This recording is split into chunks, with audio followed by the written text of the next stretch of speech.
그때 나도 모르게 이런 습관이 딱 나오잖아요. 승진해서 최종적으로 탈락이 될 수도 있습니다. 뭔가 일이 계속 꼬인다거나 인간관계가 계속 꼬인다거나 그런 분들은 거기다가 다리까지 딱 꼬잖아요. 주변에 아무도 없을 거예요.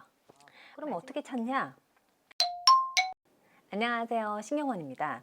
제가 오래전에 소개팅을 한 적이 있는데 그 남자는 잘생겼어요. 그리고 굉장히 젠틀했고 스마트하기까지 했었어요.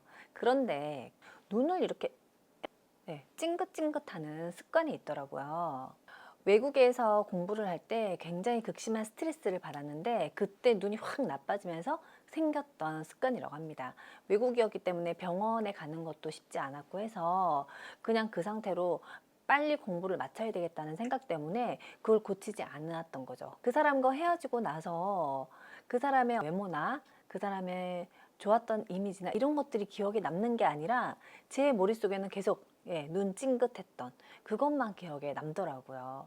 호감 가는 사람이나 매력적인 사람에 대한 행동이나 표정 이런 것을 연구하기 앞서 먼저 해야 될 것이 바로 뭐냐면 내가 가지고 있는 나쁜 행동 습관을 찾고 그것을 고치는 것입니다. 습관이라는 게 굉장히 무서운 이유가 뭐냐면요. 나 자신만 모르는 것이 아니라 내 주변에 가까이 있는 사람조차도 나의 그 습관을 모른다는 거예요. 인지를 못하는 거죠. 그런데 이 습관은 나를 잘 모르는 사람 아니면 나를 처음 본 사람 그런 사람 눈에는 굉장히 눈에 띄는 거예요. 그래서 첫인상에 비중을 많이 차지하게 되죠. 첫인상에 비호감으로 보여지는 몇 가지 신호를 소개를 좀 해드릴게요. 첫 번째는 바로 눈에서 나오는 신호인데요.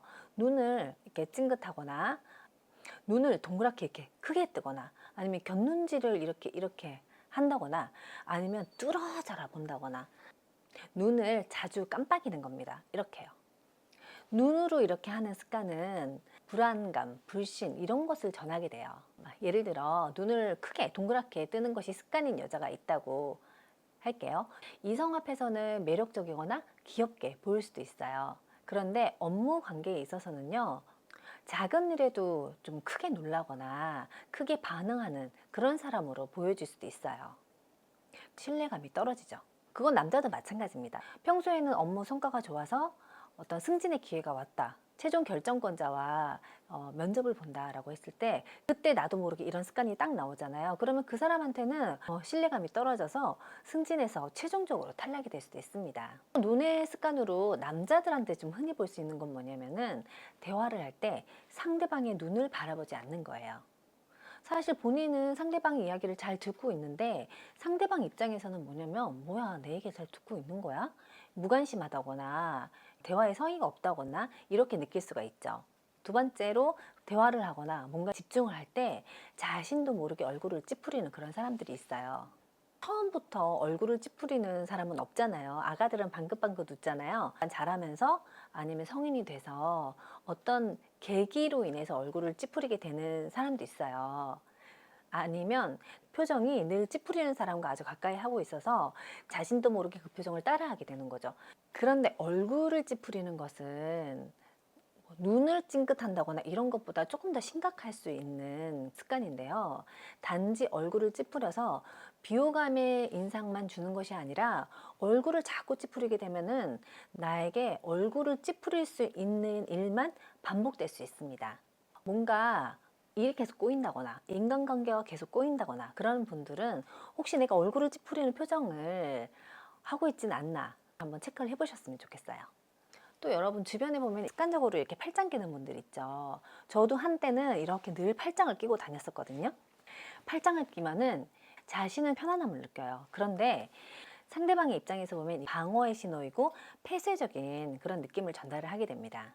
모임이나 파티 같은 데를 갔는데 내 주변에 사람들이 오지를 않고 그런 분들은요 혹시 이렇게 팔짱을 끼고 있지는 않는지 한번 생각을 해보셔야 될 것 같아요. 그럼 팔을 어떻게 하는 게 가장 좋으냐? 가장 이상적인 팔의 위치는요 KFC 할아버지 커넬 샌더스 동상처럼 팔을 하는 거예요. 양팔을 내리고 손바닥은 위쪽으로 이렇게 올리면서 모든 사람들에게 환영의 메시지를 전하는 그런 팔인데요. 내 주변에 있는 사람이 너무 싫고 함께 있는 사람이 너무 싫다면요. 팔짱을 끼고 방어의 신호를 마구마구 보내주세요. 거기다가 등을 뒤로 기대고 다리까지 딱 꼬잖아요. 그러면 완벽합니다. 주변에 아무도 없을 거예요. 마지막으로 우리가 흔히 하는 나쁜 습관 중에 하나가 뭐냐면요. 대화를 할 때 손을 얼굴 쪽이나 목, 코, 귀 이런 데다가 갖다 대는 거예요. 실제로 거짓말을 하거나 뭔가 속임수를 하지 않는데도 상대방은 그런 신호를 받는 거예요. 억울하죠. 그러니까 그런 신호를 전달하지 않게 대화를 할 때는 얼굴이나 목 위쪽으로 가급적이면 가지 않아야 되겠죠. 오늘 소개해드린 이 사례들은요, 그냥 흔히 볼 수 있는 사례예요. 나는 해당이 안 돼. 다행이네. 이렇게 생각하실 수도 있는데, 오늘 소개해드린 사례 말고도요, 여러분들이 자신도 모르게 불신이나 비호감의 신호를 마구마구 드러내는 나쁜 습관을 가지고 있을 수 있습니다. 그럼 어떻게 찾냐? 가까운 사람들과 대화를 할 때 동영상으로 촬영을 하세요. 나도 모르게 이런 습관을 하네? 발견을 해보는 거예요. 또 하나는 가까운 친구나 가족에게 부탁을 하는 거예요. 내가 말할 때 혹시 드러나는 나쁜 습관이 있으면 좀 알려줘. 이렇게요. 그런데 만약에 너무 절실하다. 그렇다면은 행동을 분석하고 피드백을 줄 수 있는 전문가를 찾으세요. 정말 절실한 분은 저한테 연락을 주셔도 좋습니다. 호감 가는 사람, 매력적인 사람이 되고 싶다면 그것을 방해하는 나쁜 습관을 찾아서 없애는 것을 먼저 하시기 바랍니다. 구독과 좋아요 꾹 눌러주시고 지금까지 신경원이었습니다.